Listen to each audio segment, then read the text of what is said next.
Mi abuela tenía un dicho: de músico, poeta y loco, todos tenemos un poco. Pero el personaje con el que vamos a conversar hoy es músico, es poeta, probablemente loco, lo que garantiza su estancia y su trascendencia. Es novelista, hace programas de radio, tiene una disciplina que le ha permitido de entrada publicar los textos que tenemos aquí frente a nosotros.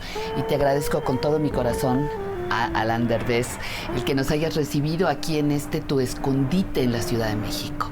¿Aquí te refugias cotidianamente? Todo el tiempo, porque vivo con una persona que me maltrata, entonces siempre me trato de arrinconar aquí. Y te encierra entre libros. Me encierra entre libros para que me entretenga.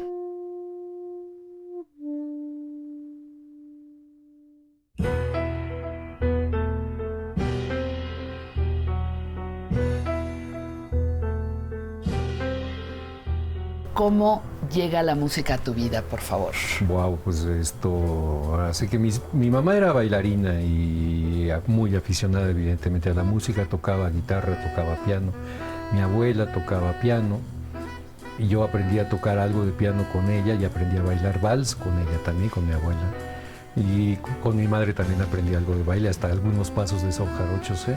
O sea, digamos, la música estuvo presente siempre, y la música en disco, en vinil, evidentemente, pero también en radio. Yo escuchaba muchísimo la radio con mi abuela y sus gustos. Ahí viene Felipe Reyes y Chucho el Roto y obviamente el Panzón Panseco en la XW. Evidentemente yo oía Radio Éxitos, La Pantera y Radio Capital. Entonces, digamos, eres parte de mi educación sentimental y empecé a oír mucha música. Me gustaba mucho el blues, me gustaba mucho el jazz y obviamente me gustaba mucho el rock, pero también oía boleros, oía tango, los hacía en algunas ocasiones, sobre todo cuando jugaba fútbol. En fin, la música siempre ha estado presente, siempre ha sido parte de mi vida. Entonces, lo que creo que explica muy bien lo que hago es que siempre busqué desde chavito cofrades y gente con la cual compartir mis gustos musicales.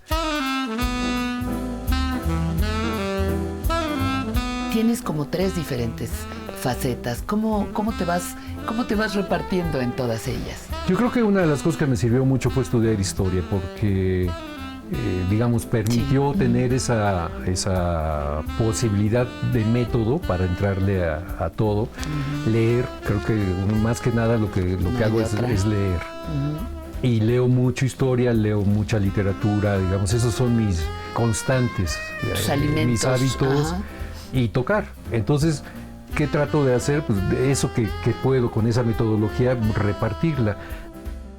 Creo que todo tiene mucho que ver con improvisación. Y la improvisación no es otra cosa que esa enorme habilidad que tenemos de todo lo que sabemos pueda ser vertido sin represión alguna, sin restricción alguna, en un momento. Entonces, si tú sabes hablar, si tú sabes tocar, si tú sabes cómo suenan las notas y estás oyendo a otros que suenan contigo, entonces lo que haces es desarrollar lo que sabes y que tienes como en el patio de atrás y en ese momento verterlo y divertirte.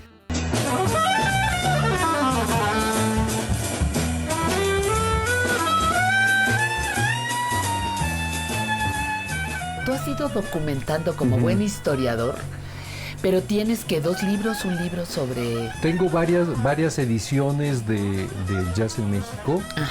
La primera se hizo, que se llamó Datos para una historia no escrita, como el programa de radio que salió en San Luis Potosí. Luego ya el Fondo de Cultura hizo una primera edición, sacó una edición electrónica, y siempre he ido, digamos, el último o el más reciente, que es ese gordito que está ahí, que sirve para cuando tienes una mesa cojea, ahí se lo pones. Entonces, ese ya se llamó El Jazz en México, Datos para esta historia. O sea, ya no es que no estuviera escrita, digamos, el jazz es un asunto colectivo. Y el libro también, yo lo que hice fue que funcionara como catalizador para un asunto colectivo.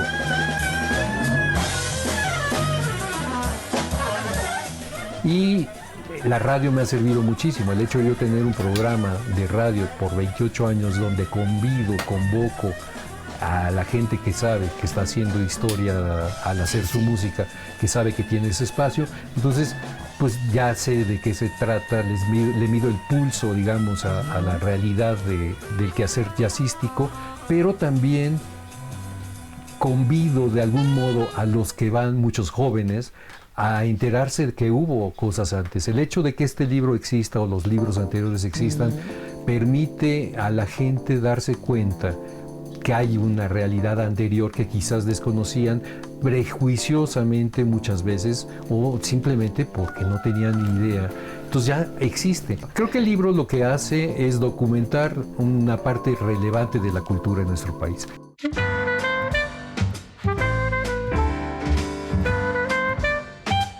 De todos estos que has escrito, ¿de cuál te gustaría contarnos? Contarnos algo, ¿cómo se hizo? Creo que, por ejemplo, los 60 cumplen 30, tiene mucho que ver. ¿Este? Estamos hablando de los años 60, que finalmente esa es la generación, no la mía. Yo, digamos, no viví la fiesta de los años 60, aunque ya existía, pero viví la cruda. Evidentemente, en este país lo que sucedió fue una represión cotidiana, un miedo salvaje después del 68 y del 71 al salvajismo de las autoridades. Entonces, como años después, los 60 cumplían 30, cuando realmente debían de haber cumplido para nosotros 40. Entonces, un poco esta historia del rock and roll, del rock, de lo que fue mi vida siendo un niñito en el 68 y cómo fue desarrollándose entonces un poco un espíritu contestatario, antiautoritario ante la represión cotidiana que significaron los años 70, que fueron en muchos sentidos, al menos musicalmente, muy atractivos, para acabar llegando a una música espeluznante en los años 80 en la radio comercial.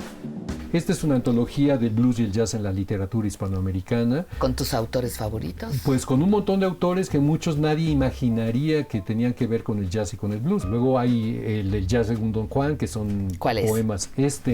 Ajá. Todos tienen más o menos, casi todos portadas de Jazz a Muerte. Aquel sí es de la radio indigenista, ya no nos imaginamos la vida sin la radio. Antes Muerto es el libro que hice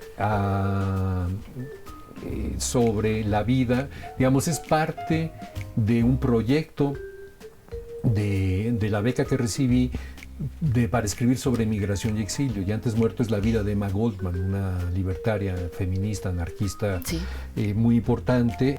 Este es el más reciente, digamos, el de Pluma en Mano, que también son ensayos sobre blues y sobre jazz, literatura. Que hicimos en una novela que se ganó un premio, el Premio Nacional de Novela Jorge Ibargüengoitia, que hicimos a la Limón Ángel Miquel y yo. Mucho de lo que permea todos mis escritos y mucho de mis haceres es la libertad y el espíritu gregario, la colectividad. La capacidad de hacer cosas en conjunto, de oír al otro, digamos, es lo que me gusta del jazz, ¿no? Que oyes al otro y te escuchas a ti mismo en la voz del otro y a la vez tú eres la voz de la comunidad a la hora de estar con tu instrumento tocando. Y creo que se nota también mucho en ojalá y se logre que en mi quehacer haya precisamente ese contagio posible de la necesidad de entender lo que es la libertad y de hacer todo lo pertinente para que no nos a partir de golpes de autoridad nos la repriman, ¿no?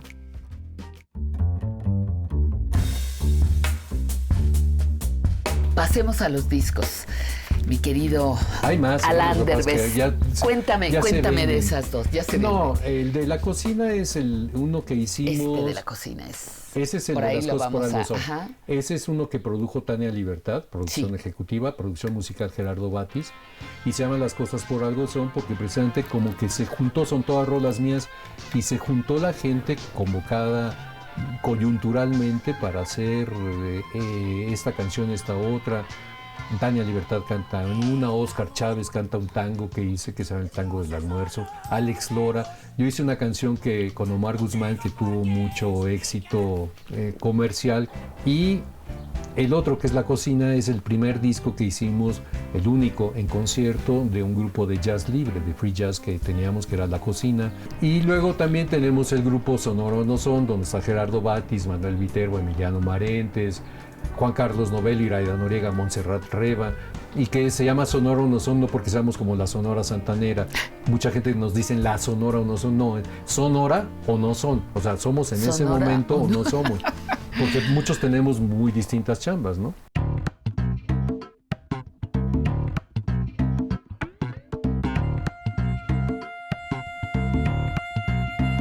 ¿El envejecimiento te ha pesado en algún momento? ¿Te asusta?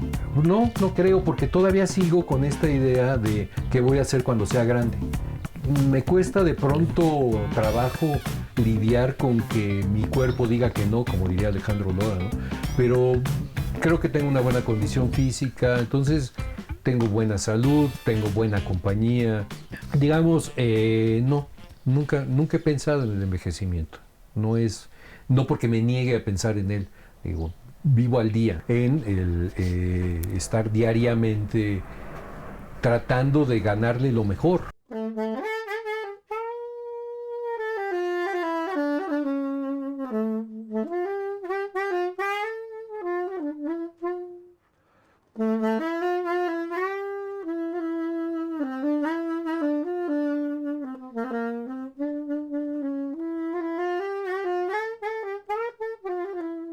La idea que tenemos a finales del siglo XX de lo que es el envejecimiento está lleno de miedos, de tabúes, de que pues después de los 60 nos vamos a retirar, nos vamos a enfermar y que la vejez no es más que otra etapa de la vida. Cuando me dicen ya te toca a ti la vacuna, Sí. o ya puedes entrar al instituto, como se llame ahora, de la Senectud, el INAPAM, como se llame, ajá. fue una sorpresa.